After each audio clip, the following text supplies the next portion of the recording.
Hello all, welcome to DST tales Telugu. ఈరోజు మన recipe వచ్చి చాలా సింపుల్ అండ్ ఈజీగా క్విక్గా చేసుకునే ఎగ్ టమాటో కర్రీ అండి. ఇది నేను చెప్పినట్టు వీడియో స్కిప్ చేయకుండా ఫుల్గా ఈ వీడియో చూస్ చేశారంటే ఎవరైతే ఎగ్ లోపల ఎల్లో తినలేని వాళ్ళు ఉంటారో వాళ్ళు కూడా చాలా ఇష్టంగా తింటారండి. ఒకసారి ట్రై చేయండి. లేట్ చేయకుండా ప్రాసెస్ చూద్దాం. స్టవ్ మీద ఒక కడాయి పెట్టుకొని ఆయిల్ వేసుకొని ఆయిల్ హీట్ అయ్యాక 2 మీడియం సైజు ఉల్లిపాయలు, అలాగే 2 పచ్చిమిర్చి, కొద్దిగా పసుపు, రుచికి సరిపడినంత ఉప్పు, 1 టేబుల్ స్పూన్ అల్లం వెల్లుల్లి పేస్ట్ వేసి బాగా ఫ్రై చేసుకోండి. ఒక 2 నిమిషాలు బాగా ఫ్రై చేసుకున్నాక దీన్ని మూత పెట్టి కవర్ చేసుకోండి. ఇప్పుడు ఈ మూత పెట్టి సిమ్లో పెట్టాక దీంట్లో ఆవిరి ఫామ్ అవుతుంది కదండి, ఆవిరి నుంచి వాటర్తో ఈ ఉల్లిపాయలు చక్కగా మగ్గుతాయి.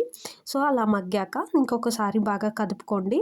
కదిపాక 2 మీడియం సైజు టమోటాలు కట్ చేసి ఆ టమోటాలను కూడా ఇప్పుడు వేసేసేయండి. వేసేసి ఇంకొక 2 నిమిషాలు ఫ్రై చేసుకొని మళ్ళీ లిడ్ పెట్టి కవర్ చేసుకోండి. ఇప్పుడు లిడ్ తీసి టమోటాలు సాఫ్ట్గా అయ్యేలేదో చెక్ చేసుకోండి. టమోటాలు సాఫ్ట్గా అయినట్లయితే ఒకసారి ఫ్రై చేసుకొని రుచికి సరిపడినంత కారం కూడా యాడ్ చేసి ఒకసారి బాగా ఫ్రై చేసుకోండి.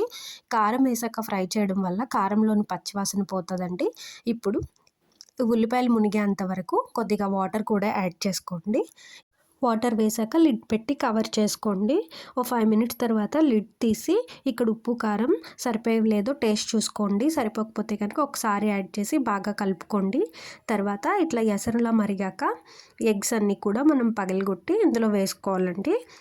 వేసుకొని కదపకుండా వీటిని ఒక 5 మినిట్స్ కదపకుండా మూత పెట్టి కవర్ చేసేసేయండి. ఇప్పుడు మూత తీసి రెండో వైపు కూడా టర్న్ చేసుకోండి. ఉన్న నీళ్ళన్నీ దగ్గరగా అయ్యే వరకు కూడా ఉడికించుకోండి. బాగా దగ్గరగా అయిపోయాక కొత్తిమీర వేసి సర్వ్ చేసుకోండి. అంతే అండి, చాలా సింపుల్ అండ్ ఈజీగా క్విక్గా ఎగ్స్ ఉడకబెట్టకుండా కర్రీ అయితే రెడీ అయిపోయిందండి.